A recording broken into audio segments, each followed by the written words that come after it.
Сегодня я вам расскажу, как устранить проблемы, возникающие у пациентов при использовании аэрозольных ингаляторов.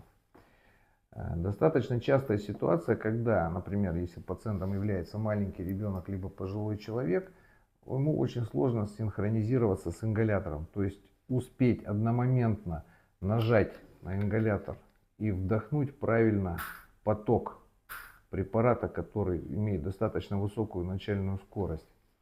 Это приводит к тому, что не успев правильно вдохнуть, большая часть лекарства ингалируемого, она остается в ротовой полости, и фактически это выстрел в холостую. Поэтому для того, чтобы облегчить ингаляцию таких пациентов, используют вот такие вот устройства, которые называются спейсер.